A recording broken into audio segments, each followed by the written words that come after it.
reflecting our progress in maternal health in China. Understanding the levels and drivers of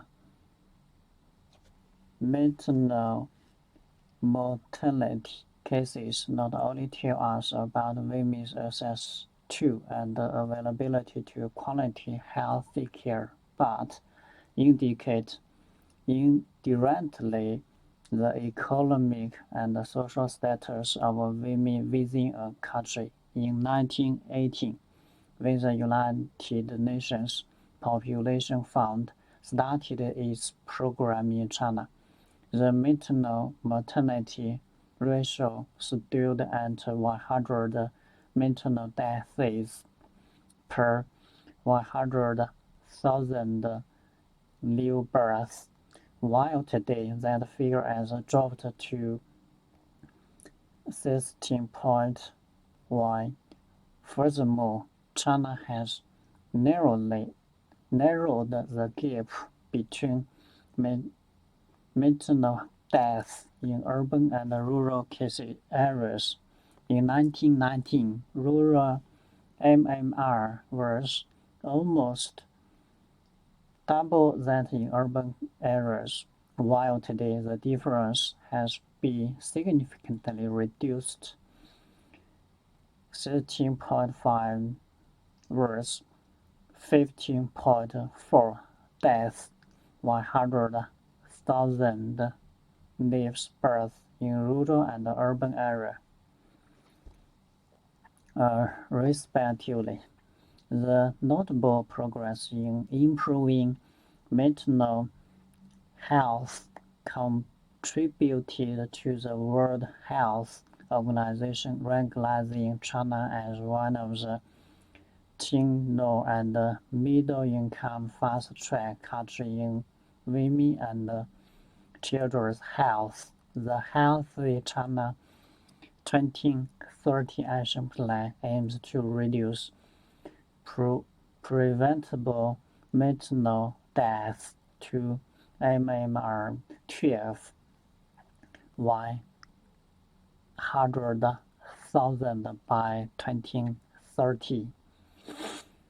China's reduction in maternal mortality rates can be attributed to the increased available of quality maternal health services. A number of mother and child health institutions and maternity hospitals has doubled since 2010, and the number of obstetricians and gynecologists has increased by 55% in the same time period.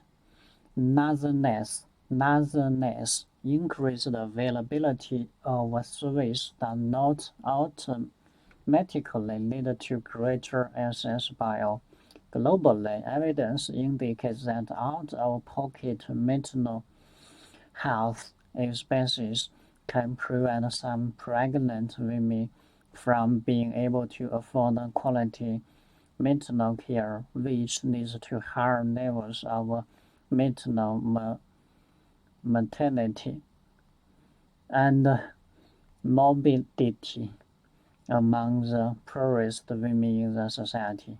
Meanwhile, in China, investment in strengthening the availability of maternal health services was accompanied by investments in health insurance reform so that more than 19% of the population holds some form of health insurance, as well as making concerted efforts to address rural or urban discrepancies in health through the basic public health service equalization initiative. Accordingly, almost all pregnant women in China now receive antenatal and postnatal care and deliver their babies in a hospital, which ensures better managed, safer deliveries and better outcomes for mothers and their newborns. Notably, despite the small reduction in the gap in per capita annual income between urban and rural households between 1990 and 2019, the gap in MMR was greatly reduced over the same time period, indicating the Chinese government's success over addressing rural or urban inequality in regard to access to maternal health at the International Conference on Population and Development in 1994. 179 countries adopted the program of action, which recognized that reproductive health and rights, as well as women's empowerment and gender equality, are essential for suitable development. In 2019, at the Nairobi Summit celebrating 25 years of the ICPD agenda, China recommitted to fulfill the ICPD program of action and to integrate with its national priorities. As China looks towards 2030 and its commitment to reduce MMR to 100,000, China does so in the context of a national demographic trend of no fertility and aging population. The birth numbers fell by 11.5% between 2020 to 2021. The 2020 census results reported a total fertility rate of 1.3 births per woman, and population growth has decelerated with a peak in population size predicted within the next few years. In 2021, the announcement of the three-child policy signaled a shift to a population policy more focused on fertility support measures to encourage couples to have more children, whether in a high or low fertility context. Ensuring women's reproductive health and rights, as outlined in the ICPD program of action, remains vital. Health of women could choose whether, when, and how many children they have through access to a range of contraceptive methods. Of women who wish to have a child can get access to high-quality maternal health care services, including assisted reproductive technology for those women experiencing infertility. These services, along with comprehensive sexual and reproductive health information, should be available on women of reproductive age, regardless of marital status, income level, ethnicity, location, or other demographic characteristics.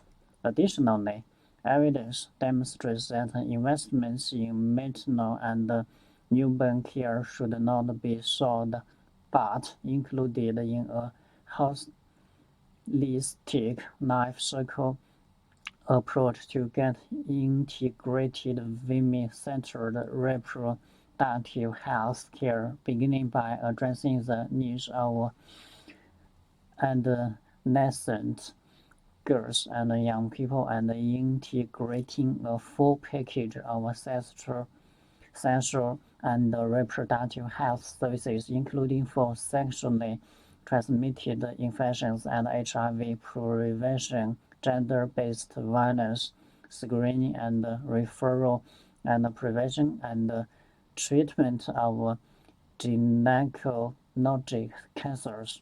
China has positioned its Health China 2030 commitment to boost maternal health services and reduce maternal mortality within a broader package of measures to support women's development and to support fertility in the recent issues guiding opinion.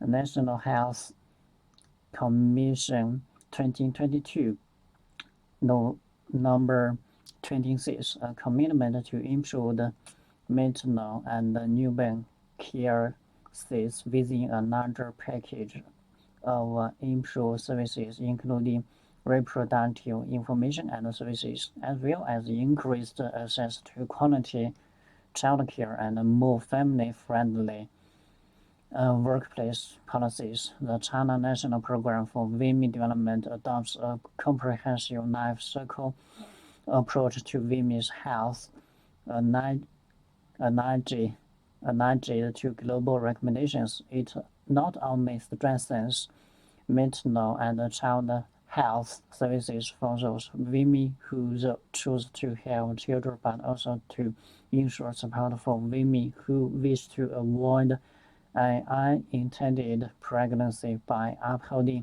their right to informed and independent choice of contraceptives through increased access to contraception information and services.